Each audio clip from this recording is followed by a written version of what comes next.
ഇടുക്കിയിലെ മിടുക്കനായ റോയ് കെ പൗലോസ് 25 വർഷം MLA ആയിരുന്ന റോഷി അഗസ്റ്റിനെ വീഴ്ത്തിയാണ് മിന്നും ജയം.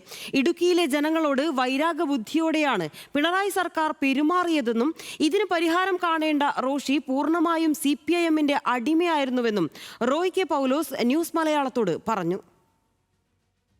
ഇടുക്കിയിലെ മിടുക്കനാര് എന്ന ചോദ്യമായിരുന്നു തെരഞ്ഞെടുപ്പിന് ശേഷമുണ്ടായ വലിയൊരു ആവേശം അല്ലെങ്കിൽ ആകാംക്ഷ. അതിന് ജനം വിധി എഴുതി. റോയ് കെ പൗലോസ് മിന്നും വിജയത്തോടുകൂടി ഇടുക്കി പിടിച്ചടക്കിയിരിക്കുകയാണ്. അപ്പോൾ എങ്ങനെയുണ്ടായിരുന്നു? ഞങ്ങൾ തെരഞ്ഞെടുപ്പിൻ്റെ ആദ്യഘട്ടം തൊട്ട് ഞങ്ങൾ 100% ആത്മവിശ്വാസത്തോടു കൂടിയാണ് ഈ തെരഞ്ഞെടുപ്പിൽ ഞങ്ങൾ നേരിട്ടത്.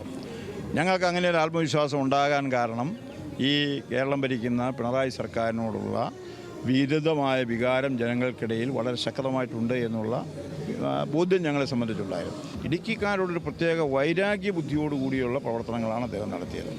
അല്ലെങ്കിൽ എന്തിനാ പട്ടയം കിട്ടിയ ഭൂമിയിൽ 964 ശേഷം എവിടെയെങ്കിലും നിർമ്മാണ പ്രവർത്തനങ്ങൾ നടത്തിയിട്ടുണ്ടെങ്കിൽ അതെല്ലാം നിയമവിരുദ്ധമാണ്, അതിനെല്ലാം നിങ്ങൾ ഇത്ര ഫീസ് അടയ്ക്കണമെന്ന് പറഞ്ഞുകൊണ്ട് സ്ലാബ് സിസ്റ്റം ഒന്നും കൊണ്ടുവരേണ്ട കാര്യമൊന്നുമില്ല.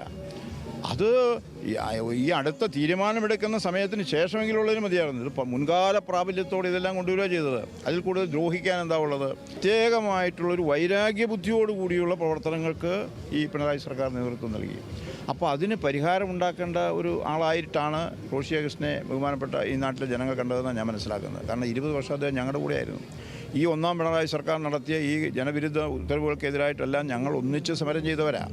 അപ്പോൾ ആ ഒന്നിച്ച് സമരം ചെയ്ത ഒരാൾ അപ്പുറത്ത് ഒരു വലിയ സ്ഥാനം ലഭിച്ച് ഇങ്ങനെ ഒരു അവസരം ലഭിച്ചപ്പോൾ സ്വാഭാവികമായിട്ടും അതിന് പരിഹാരം ഉണ്ടാക്കാനുള്ളൊരു ഉത്തരവാദിത്വം ഏറ്റെടുക്കുമെന്നാണ് ഞാനും വ്യക്തിപരമായിട്ട് ചിന്തിച്ചത്. അങ്ങനെയാണ്. പക്ഷേ അതിൻ്റെ അകത്തുണ്ടായില്ല. പൂർണ്ണമായിട്ടും CPMൻ്റെ അടിമകളെ പോലെ പ്രവർത്തിക്കുന്ന അടിമത്വത്തിന് വിധേയമായി പോകുന്ന ഒരു സാഹചര്യമാണ് ഇവിടെ എല്ലാം ഉണ്ട്. ജനങ്ങൾക്ക് ഇഷ്ടപ്പെട്ടിട്ടില്ല.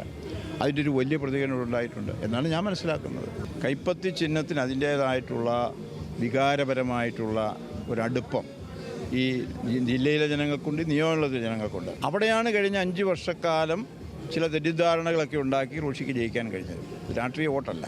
എന്നെ സംബന്ധിച്ചൊരു സ്ഥാനാർത്ഥി എന്നുള്ള നിലയിൽ വ്യക്തിപരമായ മത്സരമായിട്ട് ഞാൻ തുടക്കത്തിലേ കണ്ടിട്ടില്ല. ഞാൻ ആദ്യം മുതൽ പറയുന്നു, ഇതൊരു രാഷ്ട്രീയ മത്സരമാണ്. ഈ മത്സരം കേരളത്തിൽ ഗവൺമെൻറ് ആരുണ്ടാകാൻ വേണ്ടിയുള്ളതാണ്. അവിടെ റോയ് കെ പൗലോസും റോഷി അഗസ്റ്റിനും എന്ന് പറയുന്നത് 2 വ്യക്തികൾ അതിൻ്റെ അകത്തൊരു പ്രസക്തമല്ല എന്ന നിലപാട് തന്നെ ഞാൻ ആ തുടക്കം വരെ എടുത്തത്. ഇടുക്കിക്കാർക്കുള്ള പ്രവർത്തനങ്ങൾ എങ്ങനെയായിരിക്കും? എന്താണ് ഞങ്ങളതിനെക്കുറിച്ച് വളരെ കൃത്യമായിട്ടിരുന്നുള്ള പ്ലാനിങ് ഉണ്ടാകേണ്ടതുണ്ട്. ഇവിടുത്തെ അടിസ്ഥാനപരമായ ഒരുപാട് പ്രശ്നങ്ങളുണ്ട്. ലാൻഡ് ഇഷ്യൂസ് ഉണ്ട്, പട്ടയവുമായി ബന്ധപ്പെട്ട മറ്റ് ഇഷ്യൂസ് ഉണ്ട്, മെഡിക്കൽ കോളേജുമായി ബന്ധപ്പെട്ട ഇഷ്യൂസ് ഉണ്ട്, വന്യജീവി ആക്രമണത്തിൽ ഇവിടെ നഷ്ടപ്പെട്ടു പോകുന്ന മനുഷ്യജീവനുകളുമായി ബന്ധപ്പെട്ട വിഷയമുണ്ട്. ഇങ്ങനെ ഒരുപാട് വിഷയങ്ങളുണ്ട്. അതിനൊക്കെ പ്രയോറിറ്റൈസ് ചെയ്തുകൊണ്ട് ഞങ്ങൾ എങ്ങനെയൊക്കെ ഇതിന് പരിഹാരം ഉണ്ടാക്കാൻ കഴിയുമെന്നുള്ളത് ഞങ്ങൾ വളരെ ആത്മാർത്ഥമായിട്ടും സത്യസന്ധമായും ഞങ്ങളത് ചെയ്യും. ഇടുക്കിയിൽ ഗംഭീര വിജയമാണ് റോയ് കെ പൗലോസ് സ്വന്തമാക്കിയിരിക്കുന്നത്. അതായത് 25 വർഷമായി ഇടുക്കിക്കാരുടെ സ്വന്തമായിരുന്ന റോഷി അഗസ്റ്റിനെ വീഴ്ത്തി കൈപ്പത്തി ചിഹ്നത്തിൽ വിജയിച്ച് കയറിയിരിക്കുകയാണ് റോയ് കെ പൗലോസ്. ഇടുക്കിയിൽ നിന്ന് ക്യാമറാമാൻ സനൽ എലമ്പച്ചിക്കൊപ്പം ജോയ് മോൻ ജോസ്, ന്യൂസ് മലയാളം.